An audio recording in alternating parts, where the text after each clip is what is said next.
From the beginning of recorded history, and for thousands upon thousands of years, cultures across the entire world all believed the earth was flat.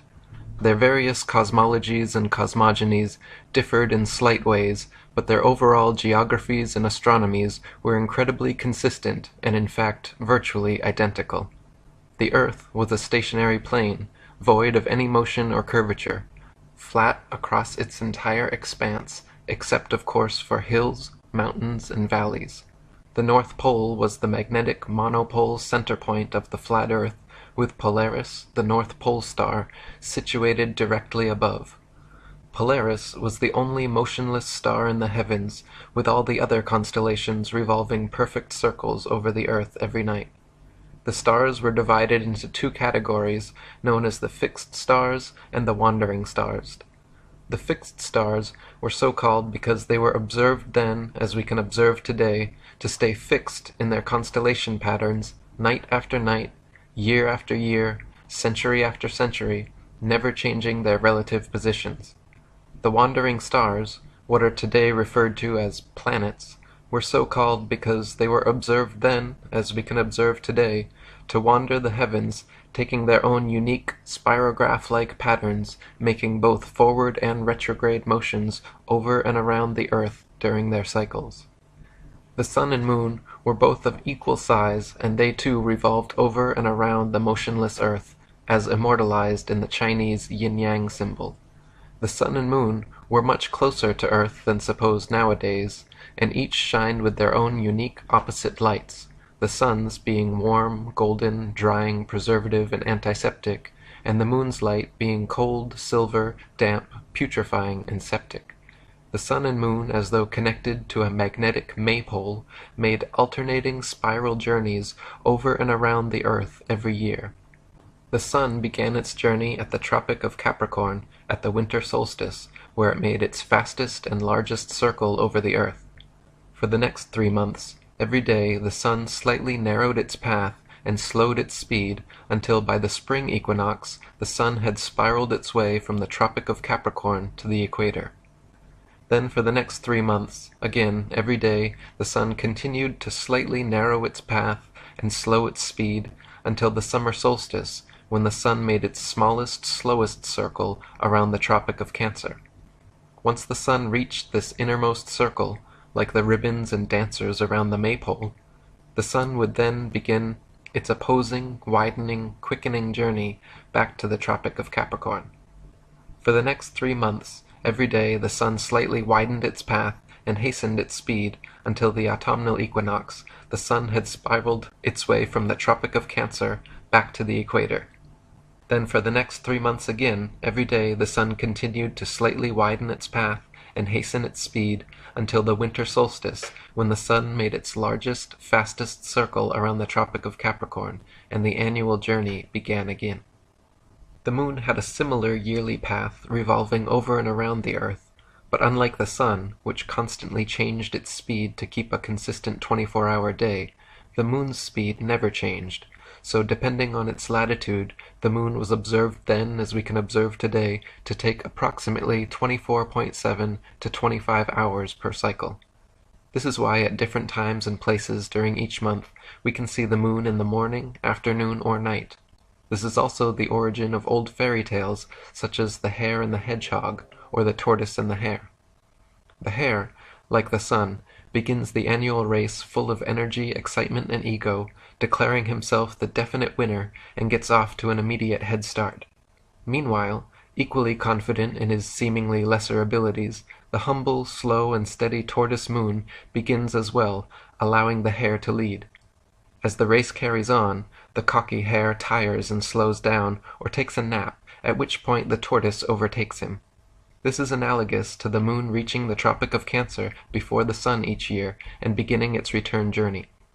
When the hare reaches this halfway point of the race, he realizes his lackluster attitude has resulted in being overtaken by the slower tortoise, and begins to speed up again.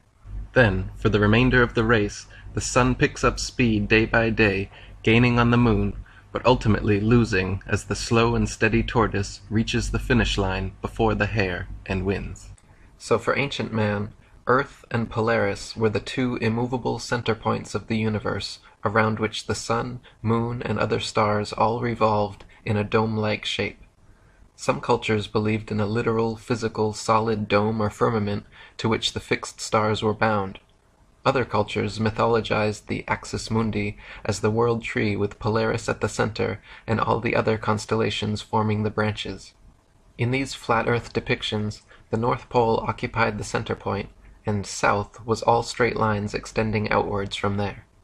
East and west were not straight lines, as is assumed nowadays, but were in fact circles, just like all lines of latitude and the paths of the celestial bodies.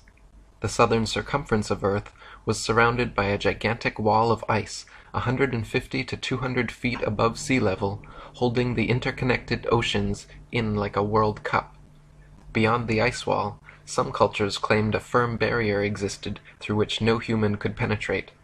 Other cultures believed there were entire worlds and other civilizations existing beyond the Antarctic ice.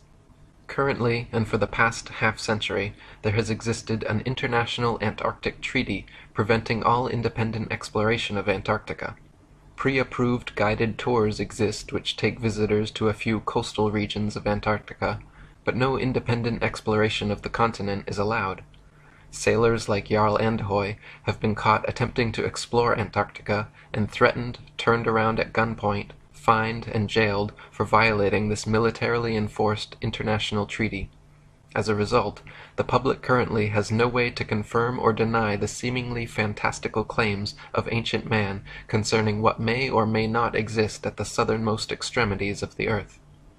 We can, however, confirm that this 200-foot ice wall surrounding the southern circumference of the Earth most certainly exists. We can confirm that Polaris is indeed the only non-moving star in the sky. All the fixed stars indeed rotate perfect circles around Polaris while remaining stuck in their relative constellations night after night, year after year, century after century. The wandering stars, or planets, do indeed wander the heavens, taking their own unique spirograph-like paths when charted from a geocentric perspective. The sun and moon are indeed observably of equal size and revolve over and around us in daily cycles. Just as the ancients observed, the sun's annual path does indeed travel from the Tropic of Capricorn at the winter solstice, to the equator at spring equinox, to the Tropic of Cancer at the summer solstice, back to the equator at autumnal equinox, and finally back to the Tropic of Cancer at winter solstice. The sun's light is indeed warm, golden, drying, preservative, and antiseptic, while the moon's light is indeed cold, silver, damp, putrefying, and septic. A thermometer placed in the sun's light will always read warmer than a thermometer placed in the sun's shade, while a thermometer placed in the moon's light will always read cooler than a thermometer placed in the moon's shade. Plant and animal substances exposed to sunlight quickly dry, shrink, coagulate, and lose their tendency to decompose and putrefy, whereas plant and animal substances exposed to moonlight will quickly show symptoms of putrefaction and decay. Last but not least, just as the ancients espoused, the Earth is observably motionless to all our senses, and the horizon remains perfectly flat as far as the eye can see. Not only does the horizon remain perfectly flat 360 degrees around the observer, but whether at sea level, the top of Mount Everest, 35,000 feet high in an airplane, or even at over 100,000 feet high, the highest any amateur hot air balloon has ever flown, the flat horizon actually rises to the eye level of the observer all the way up. On a globular Earth, no matter how large it is assumed to be, the horizon would remain where it was, and the rising observer would have to tilt his head downwards further and further the higher they rose to see the steadily falling horizon. Many people will be shocked to know that to this day every single scientific experiment ever devised to show the alleged motion of the Earth has failed to do so, or, given evidence of the opposite, that the Earth is indeed motionless, and every attempt ever made to measure the alleged curvature of the Earth has failed to do so, or, given evidence of the opposite, that the Earth is indeed flat. The first person in recorded history to ever claim that Earth was anything but the flat, motionless center of the universe was a Greek mathematician and philosopher named Pythagoras of Samos around 500 BC. Interestingly enough, Pythagoras has also been touted by Freemasonic historians such as Albert Mackey, James Anderson, William Hutchinson, and William Preston as being the very first Freemason. Presented more as a thought experiment than a complete cosmology, Pythagoras posited that if the Earth were a spherical globe turning on its vertical axis once per day while revolving annually around a stationary sun, that this model could also equally explain the cyclical motions of the heavenly bodies. This heliocentric model was taught to initiates at Pythagoras's Crotona school, but never became popular or had an influence outside of Greece for another 2,000 years. A century later, another Greek mathematician and philosopher named Plato also espoused a spherical Earth cosmology, except he claimed the Earth globe to be the motionless center of the universe, with the sun, moon, and stars revolving around. His most famous student, Aristotle, also wrote about this geocentric globe-Earth cosmology in his book On the Heavens, offering 3 main points of evidence for his theory. Firstly, Aristotle noted that when sailing away from an observer on shore, ships approaching the horizon disappeared from view hull before masthead, and he postulated that this occurrence was due to the curvature of the Earth. Aristotle argued that the hull disappeared first because beyond the horizon the globe Earth curved downwards, causing the hull and eventually the masthead and entire ship to drop below the curvature. Today, we can easily prove that Aristotle was incorrect in his assumption by using telescopes, binoculars, and zoom cameras. Once a ship has completely disappeared beyond the horizon, modern technology allows us to zoom in and bring the entire vessel, hull and all, back into full view. This proves that ships do not disappear hull first due to the alleged curvature of the Earth, and that the horizon line is in fact merely the vanishing point of perspective from a given observer's point of view, and not, as Aristotle supposed, the beginning of the Earth's curvature. The horizon is subjective, and varies in distance depending on the weather, the observer's height, and the strength of his eyesight or instruments. As noted previously, the horizon actually rises to the eye of the observer no matter how high he climbs, which also proves that the horizon line is not some objective point of curvature on a convex Earth, but rather the subjective vanishing point of perspective from a given observer's point of view.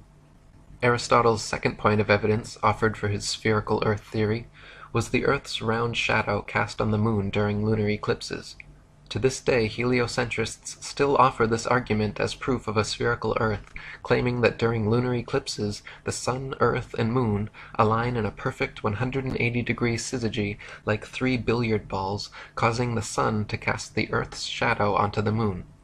This clever but faulty assumption is rendered completely invalid, however, due to the fact that lunar eclipses have happened and continue to happen regularly when both the Sun and Moon are still visible together above the horizon. As early as the time of Pliny the Elder, there are records of eclipses happening while both the Sun and Moon were visible in the sky, and continue to be recorded by the Royal Astronomical Society today. Obviously, if the Sun and Moon are both observable simultaneously during an eclipse, then they are not aligned in a 180-degree syzygy, and it is therefore impossible that the Sun could be casting Earth's shadow on the Moon, and some other explanation must be sought. Another explanation, in fact, already existed in many cultures around the world, who posited that a third celestial body known as Rahu, or the Black Sun, also existed, equal in size to the Sun and Moon. This translucent dark body passed affront the Sun and Moon during solar and lunar eclipses, causing their lights to dim. Aristotle's final point of evidence offered for his spherical Earth theory was the appearance of Polaris and other stars to gradually decline overhead as an observer travels southwards. He argued that the gradual declination and eventual disappearance beyond the horizon of certain stars and constellations as one traveled southwards was evidence that the observer was traveling over a convex curved surface. Similar to the ships disappearing over the horizon argument, Aristotle posited that the horizon line was the literal curvature of his spherical Earth, and the stars which declined and disappeared beyond it became invisible because a mass of curved Earth existed between them and the observer. In actual fact, however, the gradual declination of objects in the sky towards the horizon is merely a product of the law of perspective on plane surfaces. As any art student of point perspective knows, the human eye views the world in a pyramidal shape, so that when looking down a long hallway, the floor appears to rise, the ceiling appears to sink, and the walls appear to narrow into a point at the center of the observer's view. Of course, the dimensions of the hallway remain constant for its entire length. The floor does not actually rise, the ceiling does not actually sink, nor do the walls actually close in. But to the human eye, everything is perceived this way. Similarly, when the sun, moon, airplanes, or clouds appear to sink towards the horizon as they move away from us, they are not actually losing altitude and slowly approaching sea level. They are in fact maintaining the same altitude, except they are moving away from you, and so the law of perspective makes them appear to sink. A century after Aristotle, around 250 BC, yet another Greek mathematician and philosopher named Eratosthenes made his claim to fame with a new alleged proof of the spherical earth. Eratosthenes noted that at noon during the summer solstice at Syene, the sun cast no shadow and the rays could reach straight to the bottom of his well, yet meanwhile in Alexandria, a vertically standing metal rod cast a significant shadow. By factoring the length of the shadow with his assumed distance to the sun, Eratosthenes recorded a measurement of Earth's circumference close to what heliocentrist astronomers still use today. The fact of the matter is, however, that Eratosthenes' calculations were made assuming the sun to be millions of miles away, so that its rays would fall perfectly parallel even in points as divergent as Syene and Alexandria. This faulty premise led to his faulty conclusion, which was eventually exposed upon the invention of the nautical sextant. Using sextants and plane trigonometry, by measuring the sun's angle at 2 points on Earth simultaneously and factoring their distance from each other, the Pythagorean theorem reveals both the height and dimensions of the sun. Using this method, the sun and moon have repeatedly been calculated to be approximately 32 miles in diameter, 3,000 miles from the surface of the Earth. High-altitude balloon footage has also filmed lighting hotspots on clouds, proving the sun to be local and acting as a spotlight, and not a burning ball of gas millions of miles away, as supposed by heliocentrists. After Eratosthenes, the globe Earth theory completely disappeared from philosophical thought and recorded history for almost 2 millennia. Geocentric flat Earth cosmologies continued to reign supreme, with even Eratosthenes himself, touted as the father of geography, depicting the Earth as flat in his famous 194 BC map of the world. Crates of Malice invented the first model globe Earth around this time as well, but it failed to have any effect on the world at large. Fast forward to 1522 AD, Portuguese explorer Ferdinand Magellan became the first person in known history to successfully sail around the world. This circumnavigation of Earth soon became and continues to be touted today as absolute proof of the spherical Earth theory. If Magellan was able to sail east to west around the entire world and return to his original starting point, surely the Earth cannot be flat and must be a globe, right? Wrong. Just as a compass can place its center point on a flat piece of paper, trace a circle either way around, and return to its original starting point, so can a ship or plane circumnavigate a flat Earth. The only kind of circumnavigation which could not happen on a flat Earth is north-southbound, which, to this day, has still never been done. Both the North Pole and Antarctica are military-enforced no-fly and no-sail zones due to restrictions originating from none other than the United Nations, the same United Nations that haughtily uses a flat Earth map in their official logo and flag. In 1543, just days before his death, Freemason and Jesuit Nicholas Copernicus published his book On the Revolutions of the Celestial Spheres, which revived the old heliocentric cosmology of Pythagoras and began the so-called Copernican revolution away from a flat geocentric model and towards a global heliocentric model. Since his book claimed Earth to be a tilting, wobbling, spinning sphere revolving at breakneck speeds around a stationary sun, it was initially met with due incredulity. Copernicus always countered this by claiming his theories were merely hypotheses and shouldn't be considered truth. In his book he even wrote, quote, "The Pythagorean teaching was founded upon hypothesis, and it is not necessary that the hypothesis should be true, or even probable. The hypothesis of the movement of the Earth is only one which is useful to explain phenomena, but it should not be considered as an absolute truth. Contemporaries of Copernicus, such as Danish astronomer Tycho Brahe, famously argued against his heliocentric model, positing that if the Earth revolved in an orbit around the Sun, the change in relative position of the stars after 6 months of orbital motion could not fail to be seen. Brahe wrote that the stars should seem to separate as we approach and come together as we recede. In actual fact, however, after millions of miles of supposed orbit around the Sun, not a single inch of parallax could be detected in the stars. As even Wikipedia notes, quote, "The lack of any observable parallax was considered a fatal flaw in any non-geocentric theory." Copernicus's answer to this obvious problem was simple. He moved the stars so ridiculously far away from the Earth that even after millions of miles of supposed orbit around the Sun, no appreciable parallax could be detected. Copernicus simply needed to claim that the stars were trillions upon trillions of miles away, so then, mathematically speaking, it would indeed be impossible to detect such slight parallax. Again, contemporaries of Copernicus argued against this convenient correction of his, arguing, quite rightly, that if the stars were trillions of miles away, then there is no way we could see them. Backpedaling once again, Copernicus claimed the reason we could still see stars trillions of miles away was because they were not mere tiny points of translucent light in the night sky, but that stars were in fact gigantic gas balls billions of times larger than our Sun. So first, Copernicus had to move the stars trillions of miles from Earth to explain away lack of parallax, and then he had to make the stars billions of times larger to account for why we should see them at all from such fantastical distances. Lastly, he offered very specific distances and mathematical equations to solidify his theory, claiming, for instance, that he had accurately calculated the Sun's distance from Earth to be exactly 3,391,200 miles. At the turn of the 17th century, Tycho Brahe, under the patronage of Emperor Rudolf II, began construction of the largest, most state-of-the-art astronomical observatory ever built. Upon hearing this, German astronomer and Freemason Johannes Kepler was determined to apprentice under Brahe.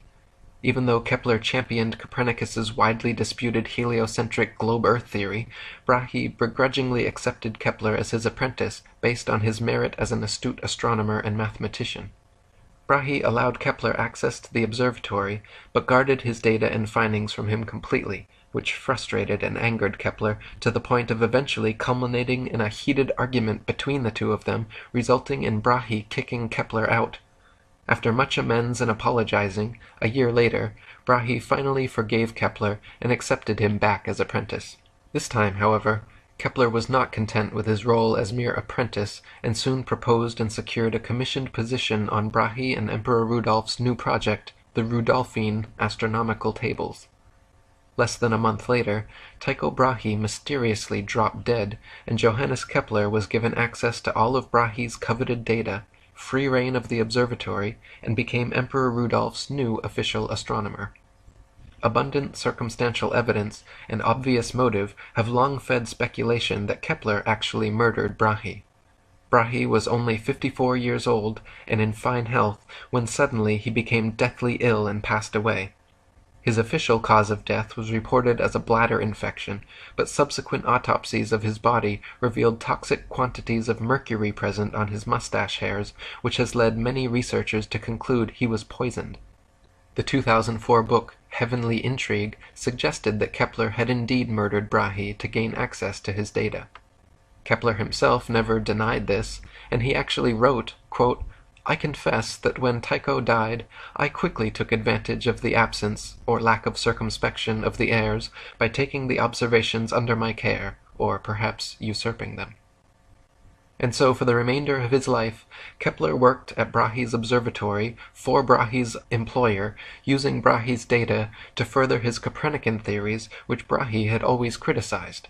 He modified Copernicus's calculations of celestial motions, changing them from perfect circles to irregular ellipses, and even formulated a new, updated distance of the Sun from Earth. While Copernicus had claimed positively the Sun to be 3,391,200 miles from Earth, Kepler assured the astronomical community that his new figure of 12,376,800 miles was the true distance. A few years later, in 1608, the first telescope was invented, and by 1609, the next champion of Copernicism, Italian astronomer, Freemason, and probable Jesuit Galileo Galilei, had purchased and built several of them.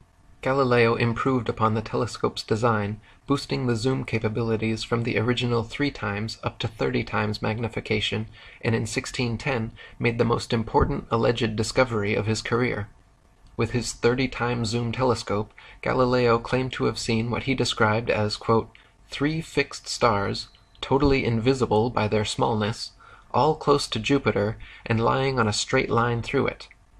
After tracking these invisible stars for a while and noticing they appeared sometimes but not others, Galileo concluded that when he could not find them, they must be hiding behind Jupiter, and therefore they must not be invisible stars at all, but rather invisible moons orbiting Jupiter. His alleged discovery of moons orbiting Jupiter was then touted as proof of the Copernican system, claiming that Earth must be a planet like Jupiter since both have orbiting moons. To this day, NASA claims to have special telescopes which can, on occasion, see these moons of Jupiter, just as Galileo claimed in his day to see, on occasion, with his special telescopes. Nowadays, with modern telescopes and zoom technology, we can see the celestial bodies far closer and with far more clarity than Galileo could have ever hoped for. A 2016 Nikon P900 has 83 times optical zoom and 332 times digital capabilities, which put Galilean telescopes to shame. Yet, even with this level of magnification, Galileo's alleged invisible stars orbiting Jupiter are nowhere to be found. Galileo and his fellow Mason predecessors, acting more like true believers of their heliocentric faith than legitimate scientists, were constantly guilty of inventing elaborate theories to support their foregone conclusion. This was never more evident than when Galileo presented his theory on the cause of tides in 1616. Cardinal Bellarmine had written Galileo the year before, stating that, quote, the Copernican system could not be defended without a true physical demonstration that the sun does not circle the earth, but the earth circles the sun. Taking this to heart, Galileo hoped to show that the earth's tides were caused by the sloshing back and forth of water as a point on earth's surface sped up and slowed down due to earth's alleged rotation on axis and revolution around the sun. He argued that these hypothetical motions of his globular earth were the cause of tides, and therefore the tides themselves were proof of Earth's motion. Unfortunately for Galileo, his ideas were not accepted and easily proven wrong by his contemporaries, who rightly pointed out that if his theory were correct, there would only be one high tide per day. Not only this, but if tides were caused by Earth's alleged motion, all lakes, ponds, and other inland bodies of water should be similarly affected, yet they are not. The next champion of heliocentricism was English mathematician and astronomer, knighted Freemason and Royal Society President Sir Isaac Newton. In 1687, Newton published his famous Principia Mathematica, which presented his idea of gravity to the world. The globe Earth theory had long faced criticism for being impractical due to the natural physics of spinning spherical objects, namely that anything placed on their surface should immediately fall or fly off. How could people, buildings, and the great oceans remain perfectly stuck to a ball Earth spinning faster than the speed of sound? The globe Earth theory needed a force that could keep everything in place somehow, a force strong enough to keep the oceans stuck to the Earth, but weak enough not to sink a sailboat, a force strong enough to drag the entire atmosphere along with Earth's breakneck speed, but weak enough to allow birds and bugs to travel freely and unabated in all directions. A force so strong it could make rain fall upwards and plants grow upside down, but yet so weak that it could not be detected by any contemporary methods. Newton's postulate of, quote, an invisible force able to act over vast distances led to him being heavily criticized for, quote, introducing occult agencies into the field of science. Previous to Newton's theory of universal gravitation, the natural laws of density and buoyancy already perfectly and adequately explained the world around us. For example, the reason a balloon filled with helium rises into the sky while a balloon filled with air drops to the ground is not because Newton's mystical pulling force has an aversion to helium, but rather simply because helium is lighter and less dense than the nitrogen, oxygen, and other elements which compose the air around it, so it floats up. And conversely, a balloon filled with your carbon dioxide exhalation is heavier and denser than the air around it, so it falls down to the ground. If you blow a dandelion seed out of your hands, a substance just barely heavier than the air, it will float away and slowly but eventually fall to the ground. If you drop an anvil from your hands, something much heavier than the air, it will quickly and directly fall straight to the ground. This is not because gravity prefers anvils to dandelion seeds, but rather because it is the natural physics of buoyancy for objects less dense than the medium surrounding them to rise, while objects denser than the medium surrounding them to sink. This is the reason raindrops fall down through the air and air bubbles rise up through the water, because of their relative densities. It has nothing whatsoever to do with the mystical pulling force of spinning balls from Newton's imagination. Newton's theory allegedly began when, upon seeing an apple fall from a tree at Woolsthorpe, as though no one in the history of humanity up to that point had ever seen a falling object and wondered why it fell, he had a veritable scientific epiphany. The apple fell not because it was heavier and denser than the air around it, but rather because a force at the center of the spinning ball earth pulled it to the ground. Newton quickly got to work formulating his theory of universal gravitation, which he used to explain not only falling objects, but also orbiting celestial bodies. Newton claimed that the sun, moon, earth, planets, and stars' gravity caused them to all orbit around the most massive nearby bodies. So not only was gravity fickle and selective about which objects it caused to fall and which it allowed to rise, gravity was also able to perform different functions on different scales. At the human scale, gravity allegedly caused people, buildings, and oceans to stick to the Earth, while at the planetary scale, gravity allegedly caused moons to orbit around planets, and planets to orbit around stars. Unfortunately, Newton never addressed this, but the question remains, how and why would gravity cause both planets to orbit the sun and people to stick to the Earth? Gravity should either cause people to float around in suspended circular orbits around the Earth, or it should cause the Earth, Moon, and planets to all be pulled and crash into the Sun. The two effects are very different, yet the same cause is attributed to both. Furthermore, this magnetic-like attraction of massive objects gravity is purported to have can be found nowhere in the natural world. There is no example in nature of a massive sphere or any other shaped object which, by virtue of its mass alone, causes smaller objects to stick to or orbit around it. There is nothing on Earth massive enough that it can be shown to cause even a dust bunny to stick to or orbit around it. Try spinning a wet tennis ball or any other spherical object with smaller things placed on its surface, and you will find that everything falls or flies off, and nothing sticks to or orbits around it. To claim the existence of a physical law without a single practical evidential example is hearsay, not science.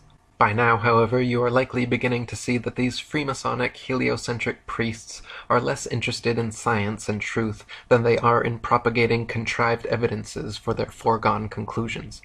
In like manner, as Copernicus had claimed positively the sun to be 3,391,200 miles away, and Kepler had calculated it to be positively 12,376,800 miles away, Newton was quoted as remarking, "It matters not whether we reckon it 28 or 54 million miles distant, for either would do just as well." It appears he was correct, because the alleged distance to the heliocentrist's sun has continued to increase by the millions until today, where we stand with NASA's current official figure of 93 million miles. In 1773, Captain Cook became the first modern explorer known to have breached the Antarctic Circle and reached the ice barrier. This expedition offered an exciting chance to find proof of either the flat or globe Earth models, because Captain Cook intended to sail completely around Antarctica looking for inlets through the ice wall. If the Earth was indeed a globe 25,000 miles in equatorial circumference, as the heliocentrists claimed, then a complete circumnavigation of Antarctica would be approximately 12,000 miles. And if the Earth was flat, with Antarctica surrounding the entire circumference, a complete circumnavigation of Antarctica would have to take over 50,000 miles. During 3 voyages lasting 3 years and 8 days, Captain Cook and his crew sailed a total of 60,000 miles along the Antarctic coastline, never once finding an inlet or path through or beyond the massive glacial wall. Captain Cook wrote, "The ice extended east and west far beyond the reach of our sight, while the southern half of the ocean was illuminated by rays of light which were reflected from the ice to a considerable height." Later voyages by Captain James Clark Ross and Captain George Nares in the 19th century further confirmed Cook's findings. Ross's expedition spent 4 years and 5 months in heavily armored warships, failing to find an entry point beyond the southern glacial wall, and Nares spent over 3 years circumnavigating Antarctica, taking an admittedly indirect course, but clocking in nearly 69,000 miles total. If Antarctica truly was the tiny ice continent claimed by globe Earth proponents, all of these expeditions would have ended years sooner. In addition to this, many Antarctic explorers, including Captain James Clark Ross and Lieutenant Charles Wilkes, using globe Earth projection maps, wrote in their journals perplexed at how they routinely found themselves out of accordance with their charts, stating that they found themselves an average of 12 to 16 miles outside their reckoning every day. Later on, further south, increasing to as much as 29 miles per day. These huge discrepancies experienced by explorers the further south traveled are usually attributed to increasingly strong storms, winds, and currents, but if that were the case, they should have just as often found themselves ahead of their reckoning, which they never did. In 1783, the hot air balloon was invented, and for the first time in recorded history, people were able to float miles above the Earth's surface and see for themselves once and for all whether or not the Earth was flat or a globe. To many people's astonishment, as high as they rose, the horizon remained perfectly flat 360 degrees around them and rose to the level of their eyes all the way up. J. Glaisher wrote in his Travels in the Air that, quote, "On looking over the top of the car, the horizon appeared to be on level with the eye, and taking a grand view of the whole visible area beneath, I was struck with its great regularity. All was dwarfed to one plane. It seemed too flat."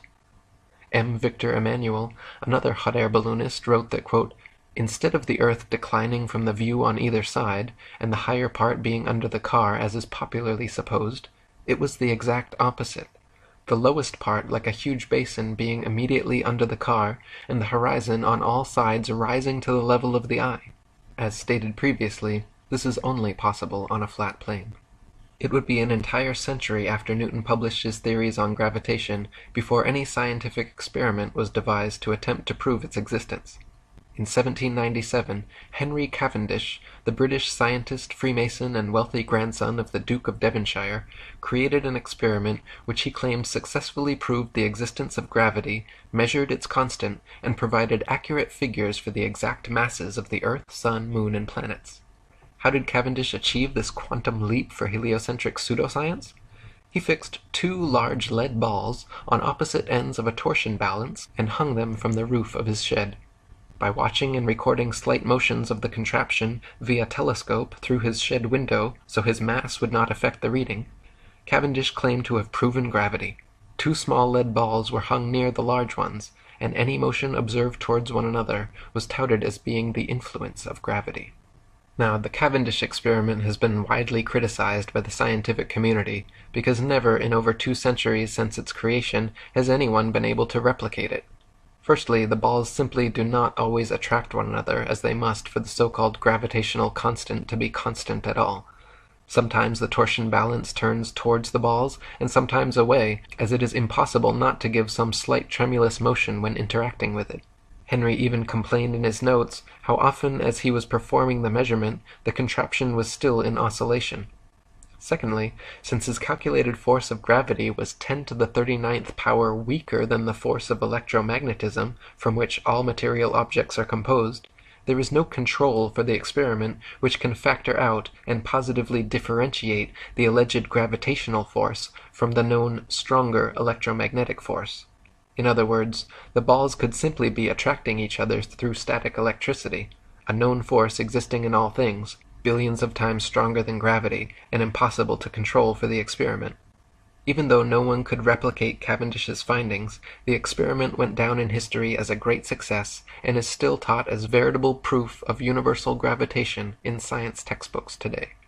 Half a century later, in 1851, a French scientist named Leon Foucault performed a similar experiment to Cavendish, but this time hanging a single ball from the ceiling, swinging it, and claiming all lateral motion observed to be proof that the Earth was turning beneath the pendulum.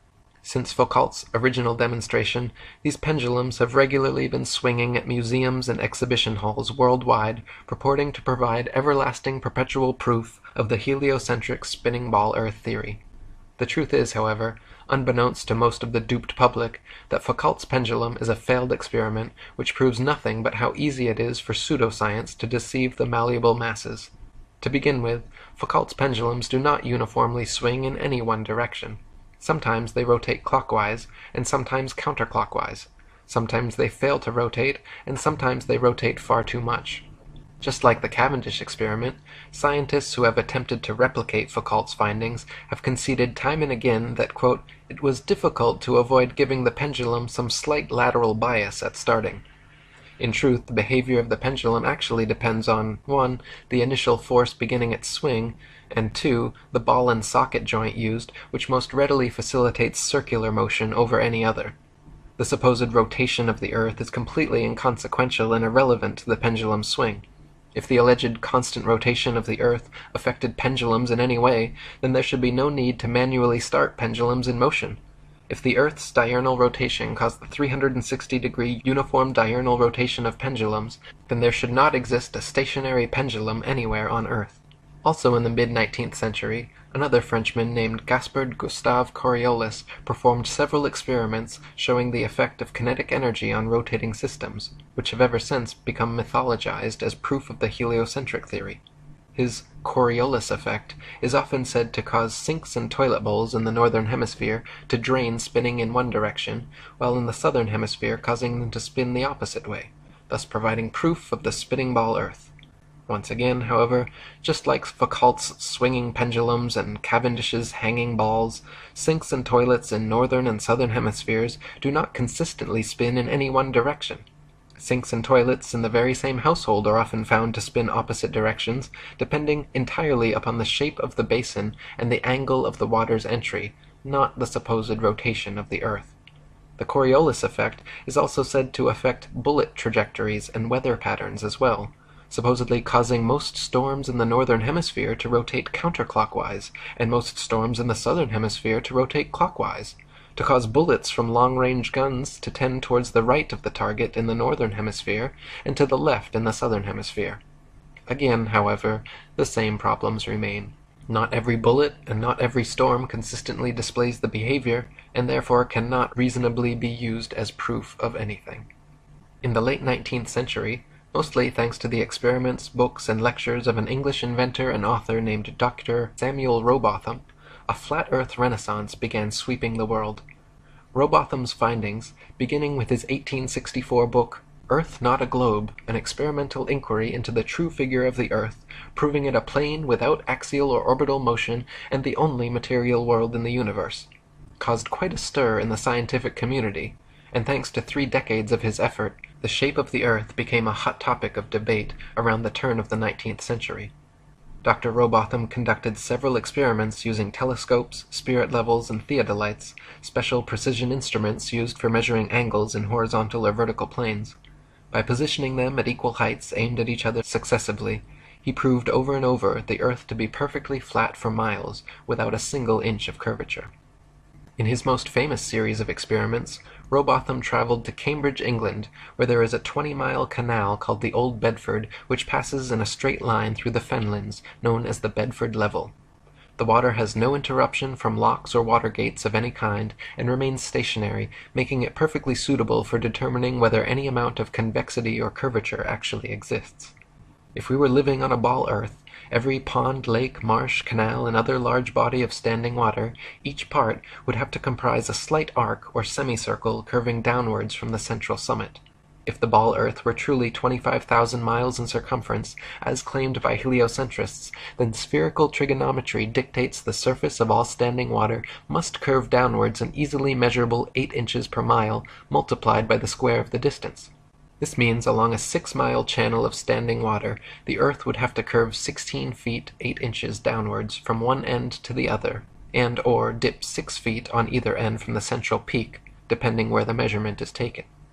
Rowbotham tested first by standing in the water holding a telescope 8 inches above the surface, while his partner rowed away from him in a small boat with a 5-foot-tall flag attached. If the Earth was indeed a globe 25,000 miles in circumference, by the time the boat reached Welney Bridge 6 miles away, the entire boat and flag should have been completely invisible, hidden behind a 6-foot-tall mass of curved water. In reality, however, every time tested, the entire boat and flag remained visible from start to finish. In a second experiment, Dr. Rowbotham placed 7 flags along the edge of the water, each 1 mile distant from the next, with their tops positioned 5 feet above the surface, and stood with his telescope behind the first. If the Earth was a globe 25,000 miles in circumference, each successive flag would have to decline a definite and determined amount below the last. The first and second flags established the line of sight. Then the third should fall 8 inches below the second, the fourth flag 32 inches below, the fifth 6 feet, the sixth 10 feet 8 inches, and the seventh flag should be a clear 16 feet 8 inches below the line of sight. Even if the Earth was a globe of 100,000 miles, an amount of easily measurable curvature should and would still be evident in this experiment. But the reality is, not a single inch of curvature was detected, and the flags all lined up perfectly as consistent with a flat plane. In 1870, one of Rowbotham's supporters, an English scientist of the Royal Academy named John Hampden, offered a public wager of £500 to anyone who thought they could prove the Earth spherical by repeating the Bedford level experiment. Alfred Russel Wallace, a fellow English scientist, ardent evolutionist, and personal friend of Charles Darwin, accepted Hampden's wager, and the two met with referees to decide the matter at the Bedford level. The original plan was to repeat Rowbotham's flag experiment, but after hours of attempting to align them one on each mile marker, upon looking through the telescope, quote, they could not even judge which was which, let alone decide whether the line of sight along them was flat or curved. Heated debate ensued, an angry quarrel followed, and the experiment descended into a farce. They called it a day, but a week later reconvened, this time Wallace setting new parameters for the experiment, which had never been tested or approved by Rowbotham or Hampden. Wallace hung a large calico sheet from the old Bedford Bridge, with a thick black line painted across its center, and positioned his telescope 6 miles south at Welney Bridge at the same elevation. Then, halfway between these 2 points, Wallace placed a long red pole topped with a marker disc designed to fall in line with the black painted marker and telescope. All of these he placed at a masonically significant 13 feet 3 inches above the water. Wallace's plan was to view the marker disc and black line through the telescope, and if the middle marker appeared below the line of sight, this would be taken as proof of the water's flat surface, and if the middle marker appeared above the line of sight, it would be taken as proof of Earth's curvature. Hampden immediately took issue with this new method of allegedly determining curvature, but begrudgingly accepted to continue. When viewed through the telescope, the center marker fell a tiny bit below the telescope crosshair, and the far marker on the bridge fell a tiny bit below that.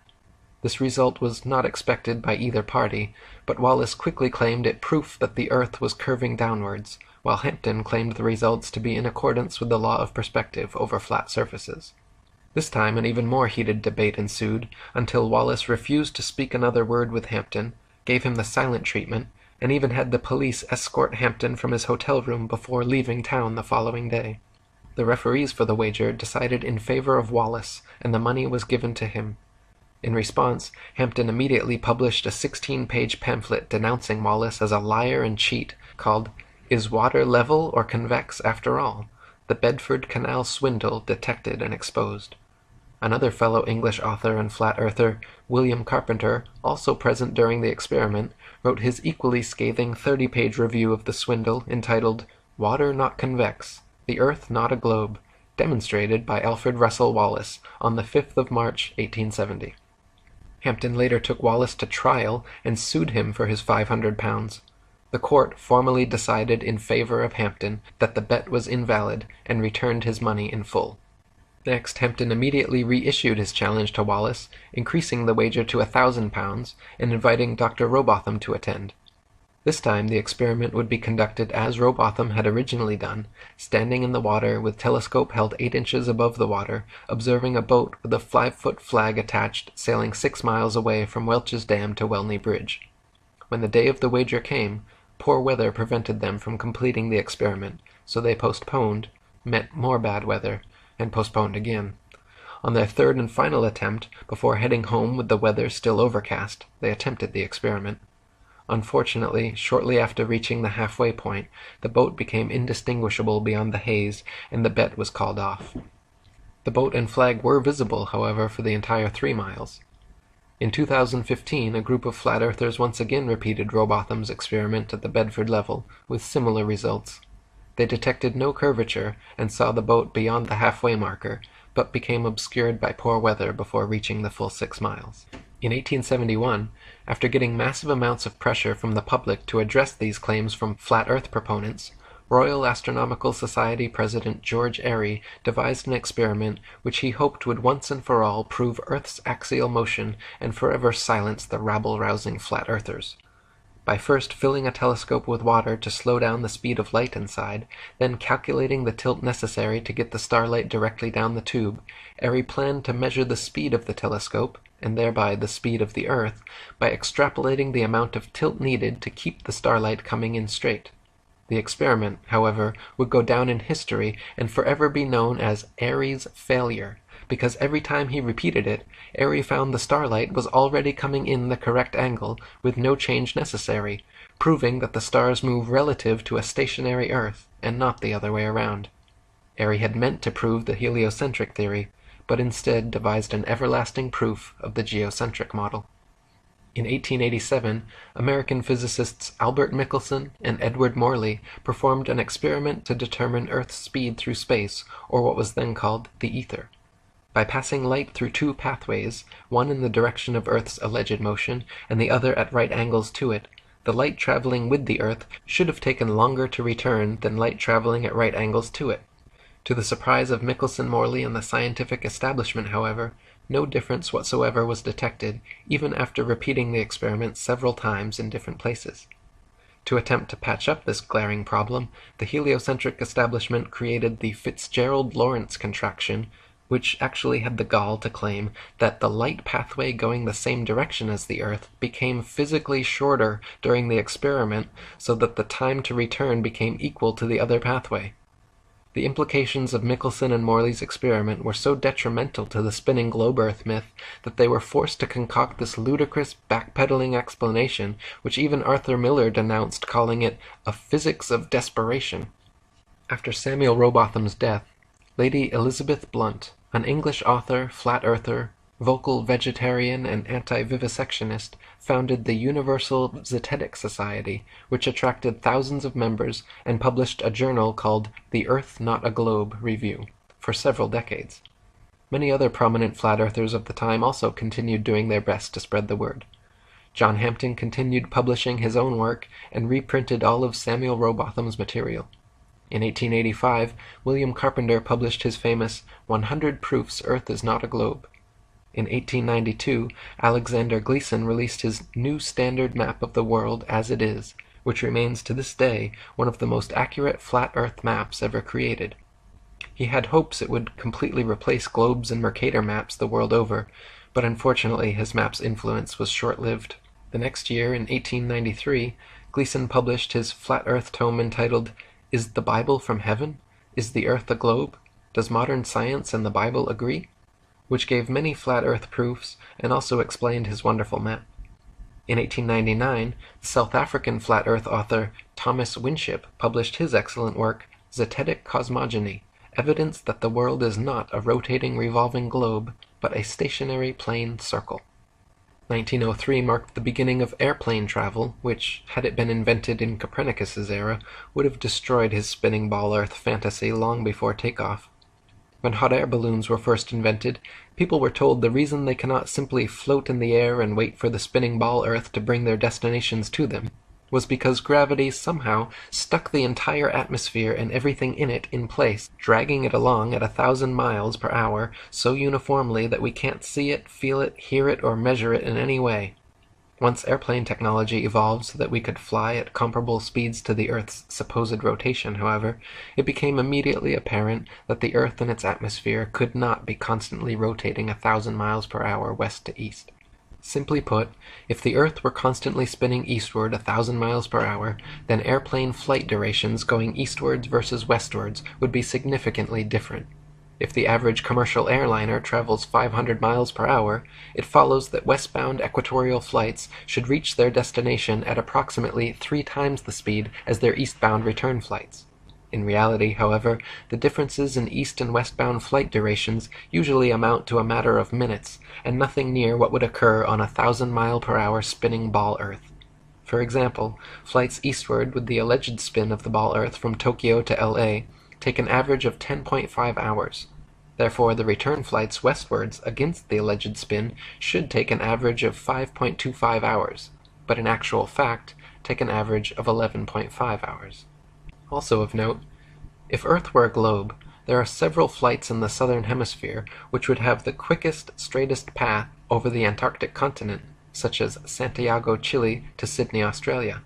Instead of taking the shortest, quickest route in a straight line over Antarctica, all such flights detour all manner of directions away from Antarctica instead, claiming the temperature's too cold for airplane travel. Considering the fact that there are plenty of flights to, from, and over Antarctica, and NASA claims to have technology keeping them in conditions far colder and far hotter than any experienced on Earth, such an excuse is clearly just an excuse, and these flights aren't made because they are impossible. If the Earth was a ball and Antarctica was too cold to fly over, the only logical way to fly from Sydney to Santiago would be a straight shot over the Pacific, staying in the southern hemisphere the entire way. Refueling could be done in New Zealand or other southern hemisphere destinations along the way if absolutely necessary. In actual fact, however, Santiago to Sydney flights go into the northern hemisphere, making stopovers at LAX and other North American airports before continuing back down to the southern hemisphere. Such ridiculously wayward detours make no sense on the globe, but make perfect sense and form nearly straight lines when shown on a flat Earth map.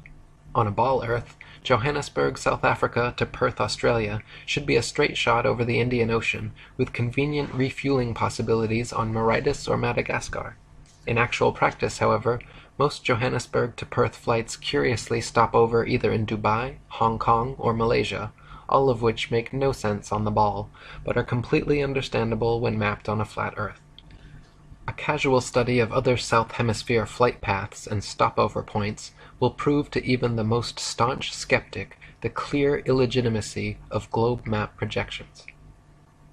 Building on Michelson and Morley's experiment, in 1913, French physicist Georges Sagnac again proved the existence of the ether and the stillness of Earth by using a beam splitter to send light in opposite directions around a path, recombining them, then observing their interference fringes, first while stationary and then while rotating the entire experiment table 2 revolutions per second.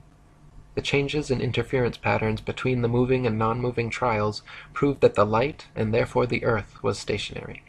In 1914, William Westfield wrote his geocentric classic, Does the Earth Rotate? No. And when Gerard Hickson's masterpiece, Kings Dethroned, A History of the Evolution of Astronomy from the Time of the Roman Empire up to the Present Day, was published in 1922, the heliocentric theory of the universe was on its last legs. In 1925, the Michelson-Gale experiment again vouched for a stationary Earth, and it was clear to the establishment that they needed something big to bring public opinion back their way. In 1916, a Jewish physicist named Albert Einstein had published his General Theory of Relativity, a brilliant revision of heliocentrism which, in one philosophical swoop, abolished the ether from scientific study, replacing it with a form of relativism which allowed for heliocentrism and geocentrism to hold equal merit. If there was no absolute etheric medium within which all things exist, then hypothetically one could postulate complete relativism with regard to the movement of 2 objects, such as the Earth and Sun. In one philosophical leap, with no scientific evidence to support it, Einstein and the heliocentric establishment were thus able to sweep Airy's failure, Michelson, Morley, Sagnac, and Gale all conveniently under the carpet and pretend they didn't exist, simply by claiming that all motion in the universe was relative. By the late 1920s, Einstein and his theories had been pushed so vehemently, the heliocentric theory began making a comeback, and Einstein was being touted as a genius and one of the greatest minds in history. Far from it, even he himself admitted when asked, "What is it like to be the smartest man alive?"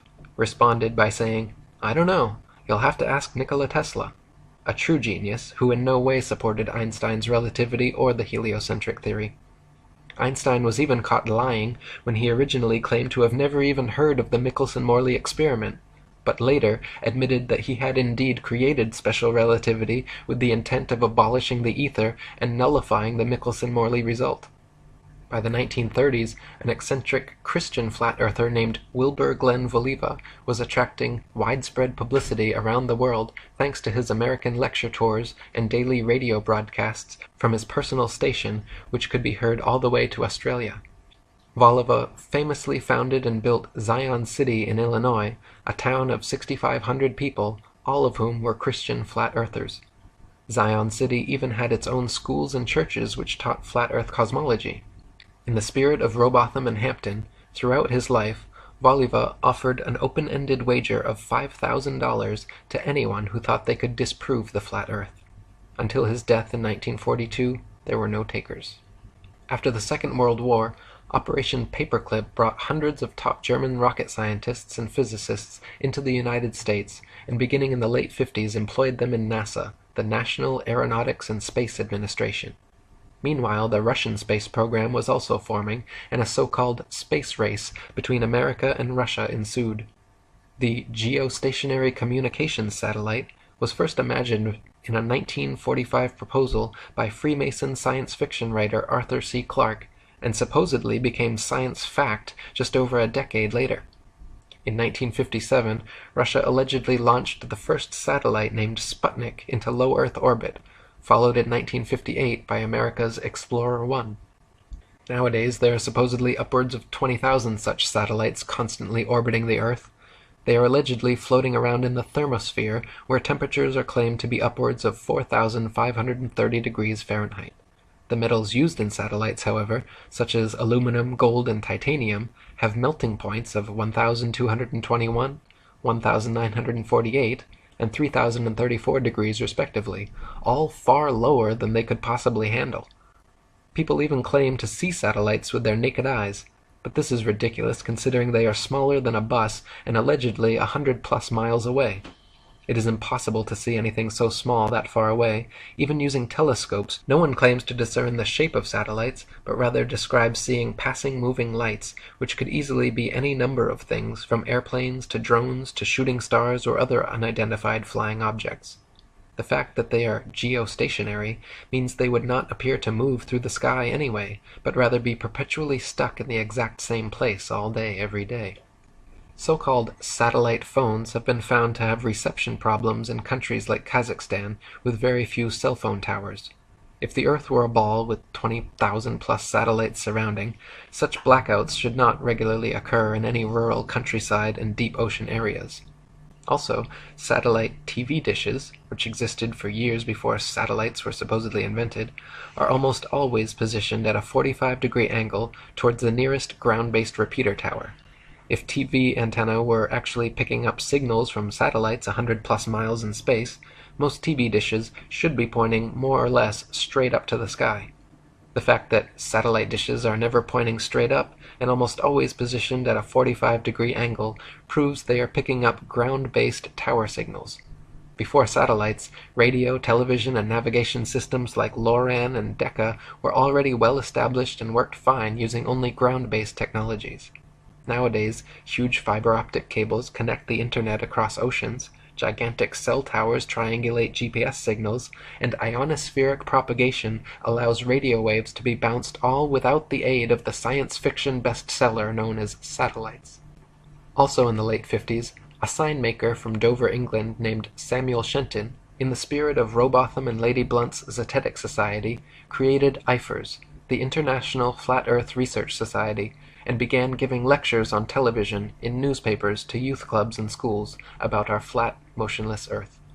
Shenton discovered the writings of the late 19th century flat Earth authors mentioned previously and made it his mission to spread the Zetetic message as far and wide as he could. With NASA's supposed satellite launches happening, people constantly questioned Shenton about satellites proving the globe Earth, to which he would always reply, "Does sailing around the Isle of Wight prove it is spherical?" When NASA claimed to have put the first man in space, Shenton said from the beginning that it was all photo and video trickery. When John Glenn supposedly orbited the world in 1963, Shenton even sent him a free IFERS membership, with a personal message saying, "Okay, wise guy." Shenton knew that John Glenn, two-time U.S. Senator and one of NASA's first astronauts, was a lying Freemason, just like his heliocentric forefathers from Pythagoras to Copernicus, Kepler to Cavendish, along with most all of NASA's astronauts. Buzz Aldrin Jr. is an admitted ring-wearing, hand-sign-flashing 33rd-degree Mason from Montclair Lodge No. 144 in New Jersey. Edgar Mitchell is an Order of Demolay Mason at Aresta Lodge No. 29 in New Mexico. James Irwin was a Tejon Lodge No. 104 member in Colorado Springs. Don Eisel was a member of the Luther B. Turner Lodge No. 732 in Ohio. Gordon Cooper was a Master Mason in Carbondale Lodge No. 82 in Colorado. Virgil Grissom was a Master Mason from Mitchell Lodge No. 228 in Indiana. Walter Schira Jr. was a 33rd-degree Mason at Canaveral Lodge No. 339 in Florida. Thomas Stafford is a Mason at Western Star Lodge No. 138 in Oklahoma. Paul Weitz is from Lawrence Lodge No. 708 in Pennsylvania. C. Fred Kleineknecht, the head of NASA during the Apollo program, shortly thereafter became Sovereign Grand Commander of the Council of the 33rd Degree of the ancient and accepted Scottish Rite of Freemasonry of the Southern Jurisdiction. NASA astronauts Neil Armstrong, Alan Shepard, William Pogue, Vance Brand, and Anthony England all had fathers who were Freemasons as well. The amount of astronauts known to be Freemasons or from Freemasonic families is astonishing. It is likely that more astronauts and people of key importance in NASA are affiliated with the Brotherhood as well, but not so open about their membership. For there to be this many Masons, members of the world's largest and oldest secret society, involved with the promotion and propagation of this globalist heliocentric doctrine from its outset to modern times, should raise some serious suspicion. Before the first Apollo missions ever even cleared the launch pad, 11 NASA astronauts died in highly suspicious accidents. Gus Grissom, Roger Chaffee, and Ed White were all cremated together in an Apollo capsule fire during a completely unnecessary and dangerous test where they were strapped down and locked into a 100% oxygen chamber which incinerated the three of them to death in seconds. 7 other astronauts, Ted Freeman, Charles Bassett, Elliot See., Russell Rogers, Clifton Williams, Michael Adams, and Robert Lawrence, died in 6 separate airplane crashes, and Ed Gibbons in a car crash. 8 of these deaths were in 1967 alone. So many astronauts coincidentally dying under such circumstances is highly unlikely, and lends credence to the idea that these were intentional hits by the Masons trying to find the right people to sell their hoax. One of the most outspoken of the fallen astronauts was Gus Grissom.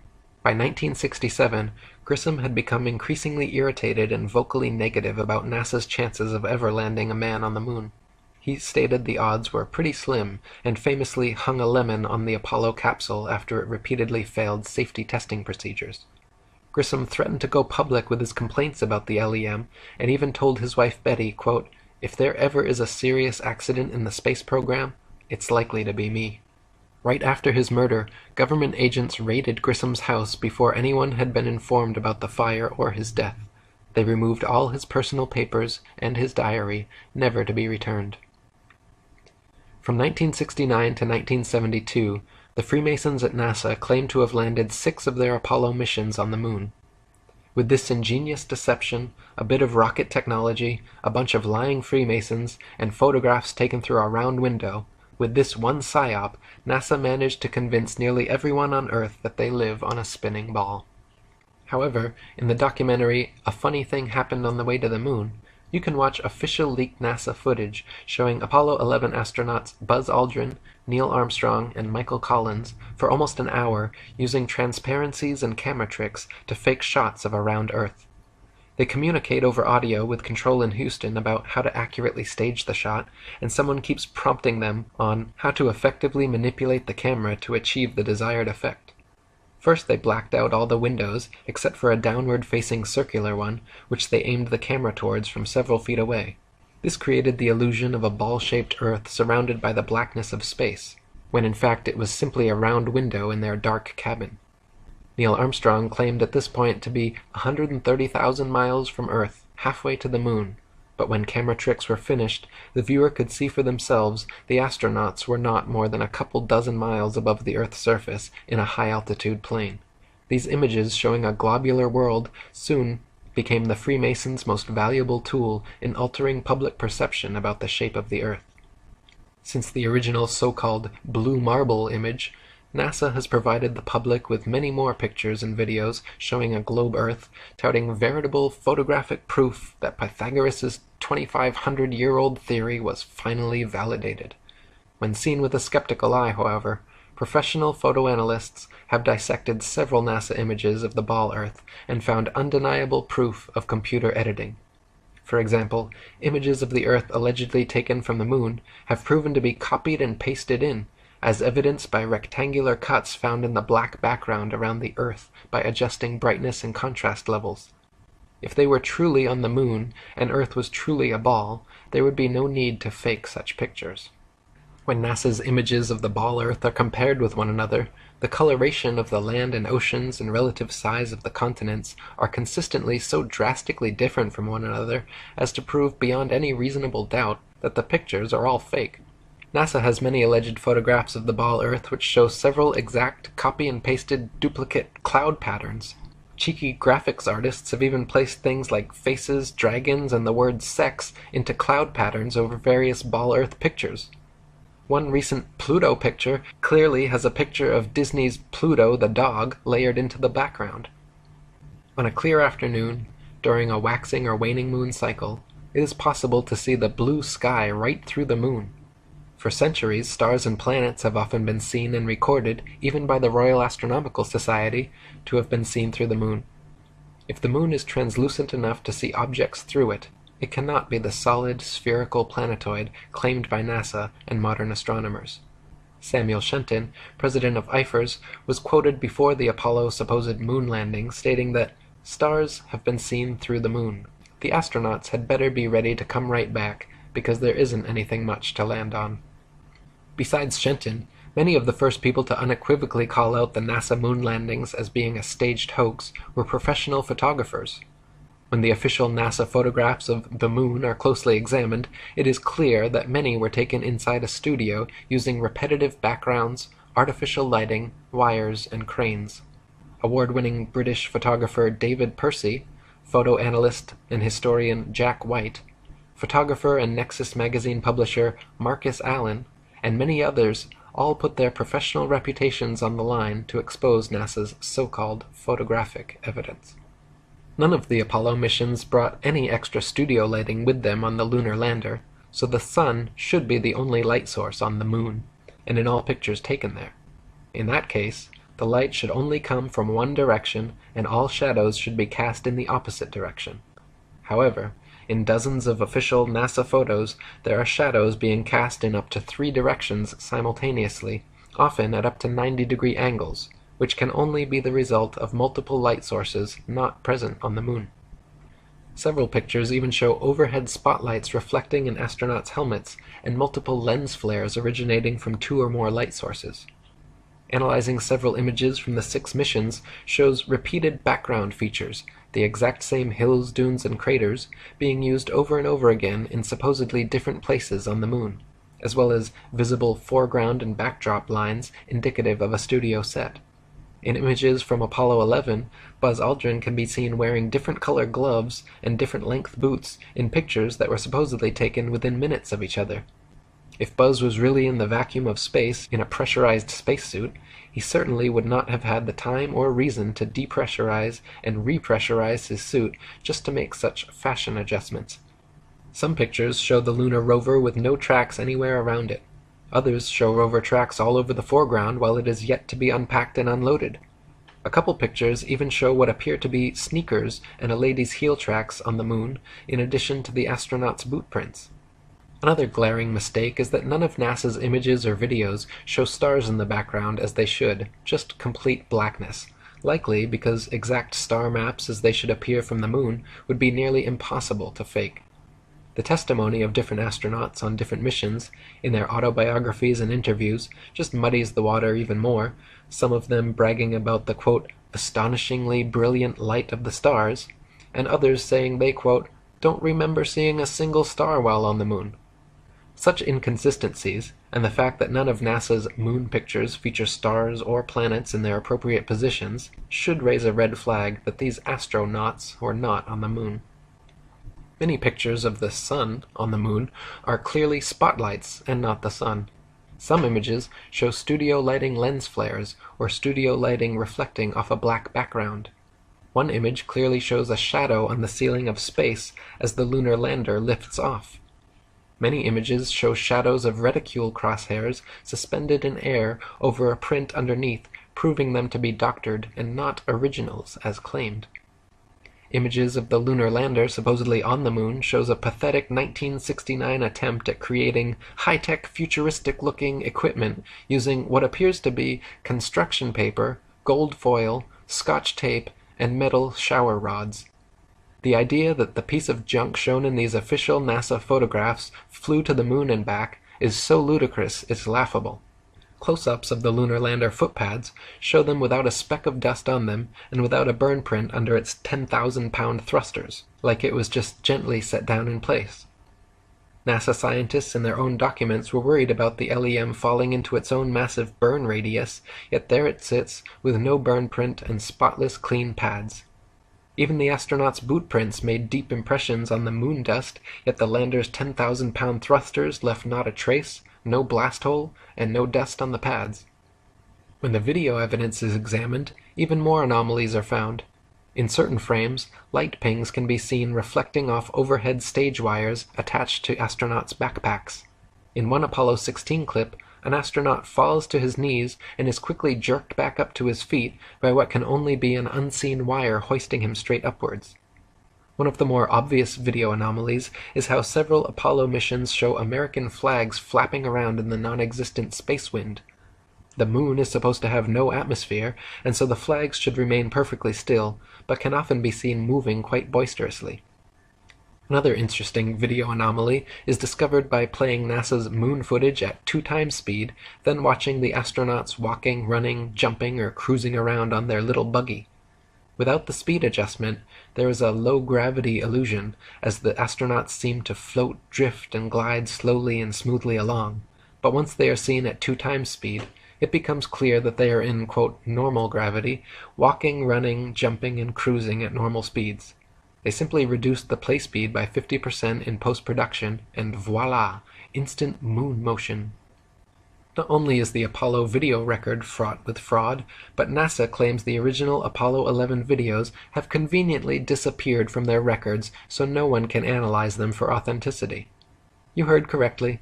They spent over $30 billion of American taxpayer money traveling to the moon and then lost the video evidence. Those blurry, ghostly black-and-white images shown on TV were purposely lousy because NASA insisted at the time that all TV networks must broadcast directly from a big-screen display in their operations room, a mandate which all the major networks accepted, and so what the public saw was just a video of a poorly magnified video, and now it is impossible to watch the original.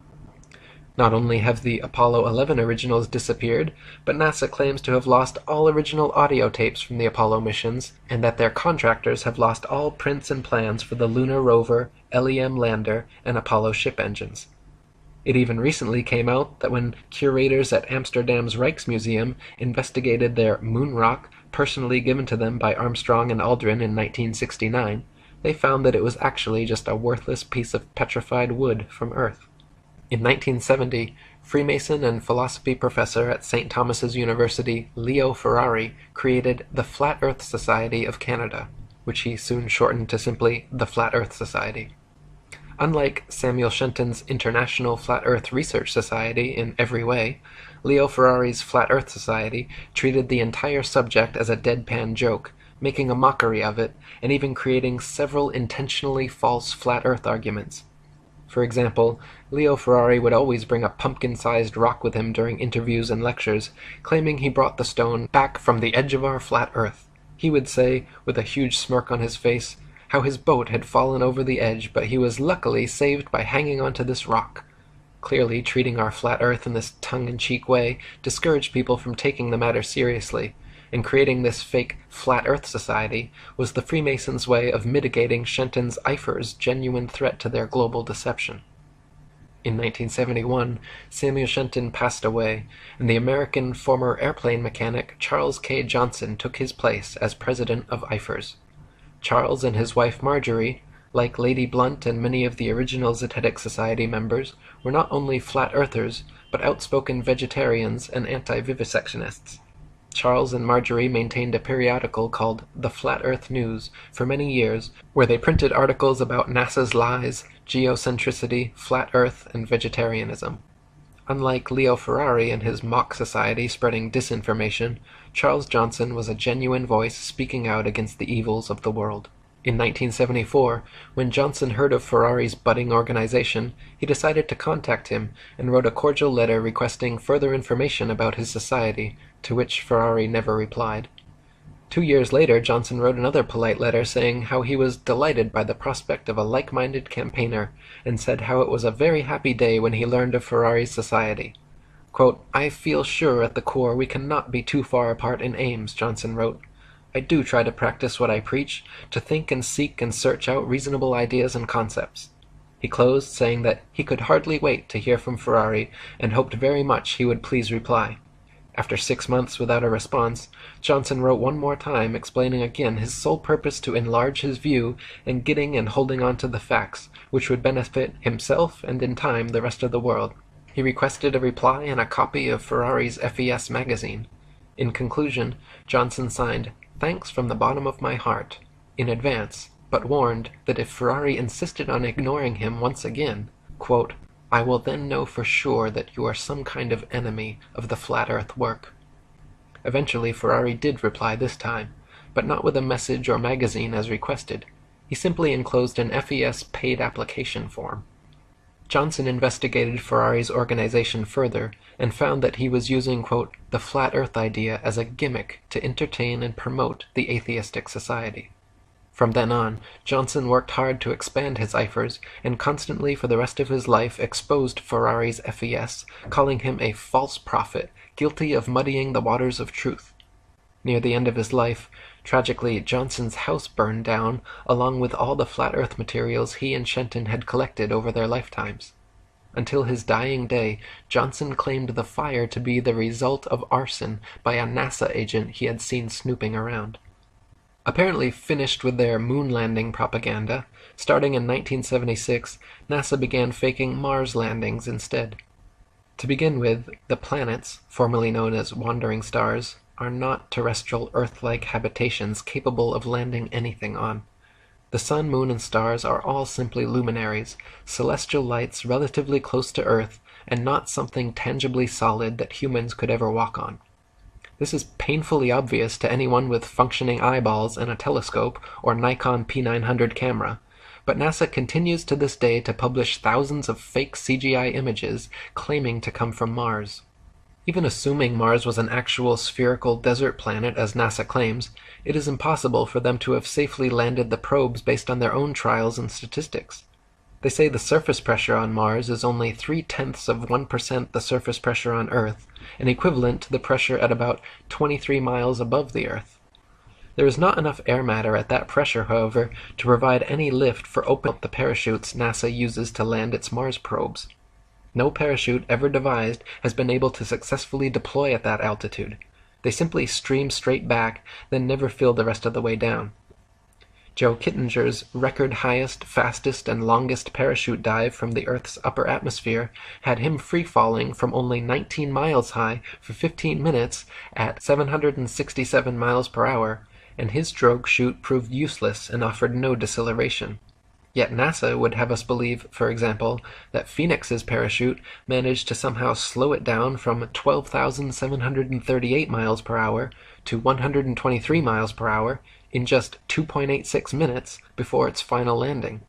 In other words, NASA is claiming to do something on Mars, millions of miles away, by remote control, something that we have no evidence is even possible on Earth at significantly lower altitude and 16 times slower speed.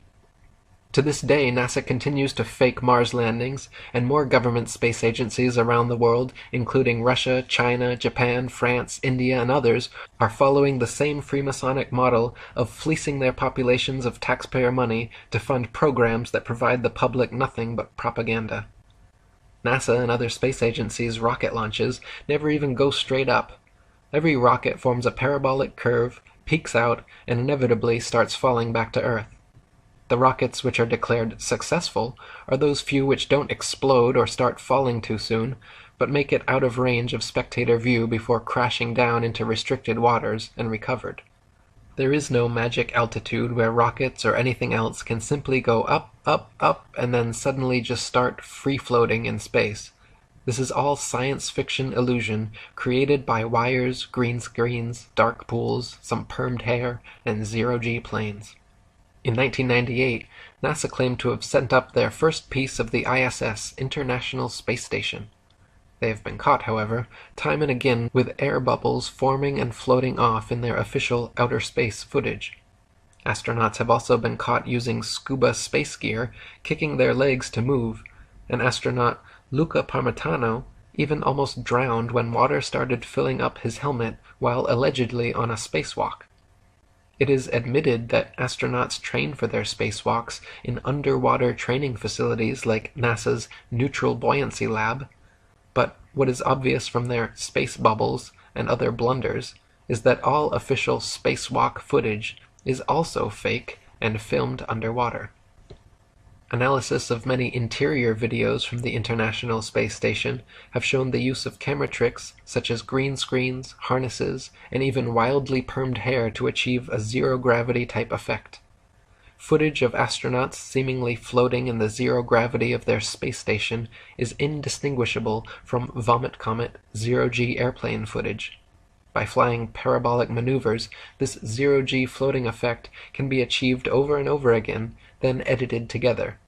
For longer uncut shots, NASA has been caught using simple wires and green screens. In 2001, Charles K. Johnson died, and having lost all his flat Earth material and correspondence in his house fire, the IFERS was officially finished. Leo Ferrari's farcical Flat Earth Society, on the other hand, continued operation as usual, making a mockery of the Flat Earth subject. In 2004, the reins of FES presidency were handed over to Daniel Shenton, of no relation to genuine Flat Earther Samuel Shenton, who, true to Ferrari's example, maintains the Flat Earth Society website to this day, where they purport such fantastical, purposeful disinformation as the flat Earth disk constantly rising upwards forever through the universe to account for gravity. Their sole purpose, as Charles Johnson correctly stated, is clearly to poison the well and muddy the waters of truth. In 2008, teacher and author Eric Dubay, that's me, began a website and published a book titled The Atlantean Conspiracy, which exposed, among many other things, Freemasonry, the fake moon landings, geocentricity, and even featured a quote from IFER's president Charles K. Johnson. At the time, I had already read Samuel Rowbotham and William Carpenter's old 19th century Flat Earth books, and though personally still on the fence regarding the shape of the Earth, I was confident they were correct about the location, or geocentricity of Earth, so I wrote about it. In 2009, after watching Alex Jones interview and praise several NASA astronauts on his show, I wrote an article and sent a message to him and his producers about the moon landing hoax, and included a link to Samuel Rowbotham's Flat Earth book for them to read. Alex even mentioned this on air the next day, and called me a flat earther who thinks he's covering up some Atlantean conspiracy, the title of my book and website. The Earth being flat, that's clearly ridiculous, though I've actually been contacted by some flat earthers saying I'm covering up the fact that it's some Atlantean conspiracy. For the next several years, I continued writing books and articles about various conspiracies and worked on building a huge social media presence. by making multiple accounts, adding as many friends and followers as possible, joining and posting to as many groups and pages as possible. Over the course of a few years, I began building up very large followings on Facebook, Google+, LinkedIn, Twitter, StumbleUpon, Pinterest, Sue, and many other sites. To give you an example of their efficacy, you can see here my main Google Plus account with over 135 million views, and my secondary one with over 87 million. In mid-2011, a professional artist, comedian, and Hollywood actor named Math Powerland, claiming to also be an ex-NASA whistleblower, created the NASA channel on YouTube. He made a few decent videos exposing NASA image fakery, but his channel certainly did not contain many flat earth proofs or evidence, and there are more videos of him ranting about Axe deodorant, hookers on Tinder, his championship sexual prowess, and other irrelevant topics than there are actually exposing the flat earth. For example, see his recent video entitled The History of the Flat Earth, the same name and comparable length as the video you are watching now, but contains almost no content relating to history or the flat earth, just him venting his various political frustrations. In short, anyone visiting his channel would not become a flat earther, and would more likely be turned off from the subject due to his manic ranting style and lack of factual content. In November of 2014, after years of researching and writing, I released my book The Flat Earth Conspiracy, the first pro-flat earth book written in nearly 50 years. I simultaneously released a flat earth conspiracy documentary on YouTube, began giving radio interviews, and published several influential articles on the subject. Within a very short space of time, the flat earth keyword saw a 600% rise in activity, and Google search results jumped from a few thousand to over 21 million. Soon after this, just as Johnson had experienced with Ferrari, I noticed a wave of disingenuous so-called flat earthers flooding into the movement with the obvious intent to muddy the waters. For example, when I began writing my book, The Flat Earth Conspiracy, I came across Paul Michael Bales on Facebook, a recent flat earth convert who had been collecting a library of old original flat earth books and letters. Hoping to find some good reference material, I messaged him asking for recommended titles, and he told me a few choice books to read. The full extent of our interaction consisted of a short Facebook conversation, yet curiously, after my book was published and the flat earth movement started growing, Paul began stating publicly that he was the Morpheus to my Neo, and that he taught me everything I know about the flat earth. He even made the ludicrous claim that my book was plagiarized from old Facebook posts of his. Matt Boylan, aka Math Powerland, also jumped in and had the gall to say that, quote, my entire book was plagiarized from his information, which is equally laughable, considering he and his information are only mentioned in 2 paragraphs of my 252-page book. Needless to say, both of their claims are baseless and go to show how desperate they are to receive credit where it is not due. You can also see from this Google Analytics chart that the flat earth keyword had not made any significant change in 2011 since the launch of Matt's YouTube channel, nor in late 2012, early 2013, when Paul claims to have gotten his start. The moment when the flat earth tides shifted and the exponential growth of the movement began was clearly around and after November 2014, the exact month when I exploded all of my flat earth research onto the internet. In November 2014, I published the first pro-flat earth book written in 50 years, The Flat Earth Conspiracy.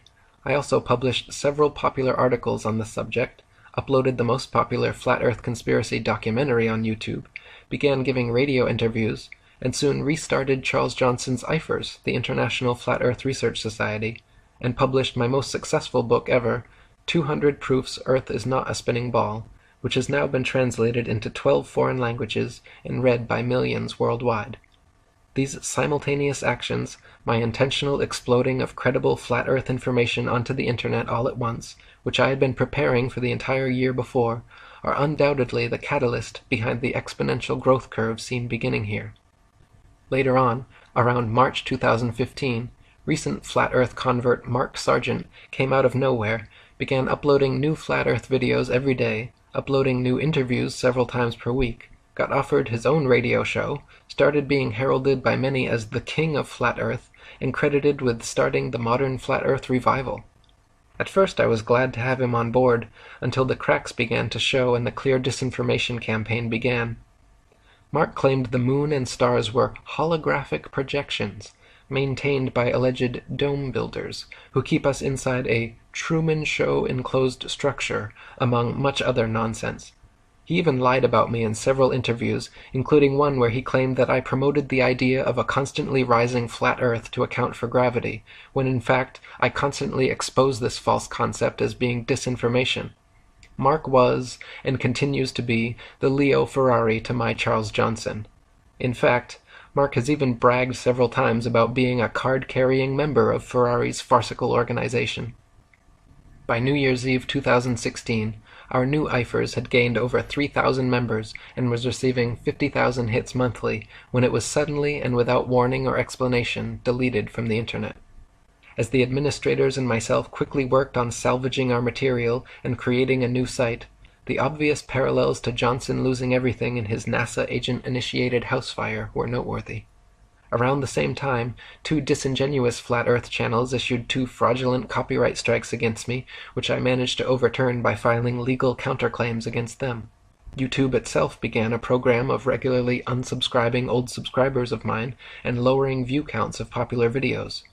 Shortly after that, Facebook also decided to jump on the Eric Dubay censorship bandwagon by deleting my account, all my pages, and giving my Atlantean conspiracy group directly over to a team of Freemason shills who still administrate it to this day, filling the group with nothing but death threats to me, pictures of Masonic goats, and ridiculous belittling memes.